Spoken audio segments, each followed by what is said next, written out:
ஒருவர் இறந்து விடுகின்றார். ஆனால் உயில் எழுதாமல் இறந்து விடுகின்றார். அப்படிப்பட்ட சூழ்நிலை அவர் விட்டு சென்ற சொத்துக்கள் எப்படி அவருடைய வாரிசுகளுக்கு பகிர்ந்து கொடுப்பது. சட்டத்தில் என்ன சொல்லப்பட்டிருக்கின்றது அதை பற்றி தான் இன்றைய சிந்தனைக்கு. டிஸ்ட்ரிபியூஷன் ஆக்ட் 1958 இருந்து என்ன குறிப்பிடப்பட்டுள்ளது என்றால் நிறைய சூழ்நிலைகள் கொடுத்திருக்காங்க. ஒவ்வொரு சூழ்நிலைகளா பார்க்கலாம். ஓகே, முதல் சூழ்நிலை என்னன்னா, மனைவி அல்லது கணவன் யாராச்சும் ஒருத்தவங்க இறந்துடுறாங்க. ஓகே, அப்பா அம்மா யாரும் இல்ல, இறந்து போனவர் இருக்காங்களே அவங்களுக்கு அப்பா அம்மா யாரும் இல்ல, பிள்ளைகளும் இல்ல, அந்த தம்பதிகளுக்கு பிள்ளைகளும் பிறக்கவில்லை. அப்ப யார் மட்டும் உயிரோடு இருக்காங்க? கணவன் அல்லது மனைவி மட்டும் உயிரோடு இருக்காங்க. அப்படிப்பட்ட சூழ்நிலை 100% எல்லா சொத்துக்களும் அந்த உயிரோடு இருக்கின்ற கணவனுக்கோ அல்லது மனைவிக்கோ போய் சேர வேண்டும். சரி, ரெண்டாவது சூழ்நிலை, கணவன் அல்லது மனைவி யாராச்சும் ஒருத்தவங்க உயிரோடு இருக்காங்க, ஒருத்தவங்க இறந்துடுறாங்க. அப்பா அல்லது அம்மா அல்லது 2 பேருமே பெற்றோர்கள் உயிரோடு இருக்காங்க அந்த இறந்து போனவருடைய. ஆனா பிள்ளைகள் இல்ல. சரிங்களா? எந்த பிள்ளை இல்ல, பிள்ளைகளும் இல்ல. சரி, அந்த மாதிரி சூழ்நிலை பாதிக்கு பாதி அந்த உயிரோடு இருக்கின்ற கணவருக்கோ அல்லது மனைவிக்கோ பாதி சொத்து சேரும்.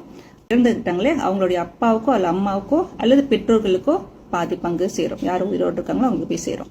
சரி, அடுத்த சூழ்நிலை, கணவன் மனைவி 2 பேருமே இறந்துடுறாங்க. அப்பா அம்மாவும் யாருமே இல்ல, பிள்ளைகள் மட்டும் தான் இருக்காங்க. பிள்ளை அல்லது பிள்ளைகள் இருக்காங்க. ஒரு பிள்ளையோ அல்லது ஒரு பிள்ளைக்கு மேலேயோ இருக்காங்க. அப்ப 100% அந்த பிள்ளையோ அல்லது பிள்ளைகளுக்கு போய் சேரும் சொத்துக்கள்.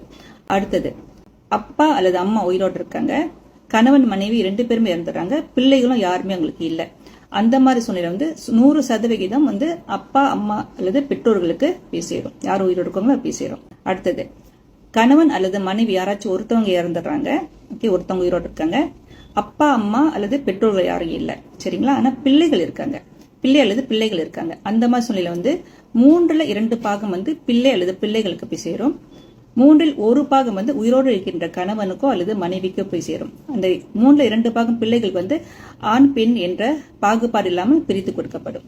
அடுத்தது, மனைவி அல்லது கணவன் யாராச்சும் ஒருத்தவங்க உயிரோடு இருக்காங்க, ஒருத்தவங்க இறந்துறாங்க, அப்பா அல்லது அம்மா அல்லது பெற்றோர்கள் இருக்காங்க, உயிரோடு இருக்காங்க, பிள்ளைகளும் இருக்காங்க.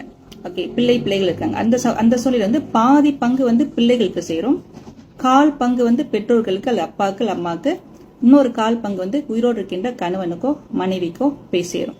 இதுதான் சட்டத்துல எழுதப்பட்டுள்ளது டிஸ்ட்ரிபியூஷன் ஆக்ட் 1958. அடுத்த அனைவருக்கும் நன்றி, வணக்கம். திருச்சிற்றம்பலம்.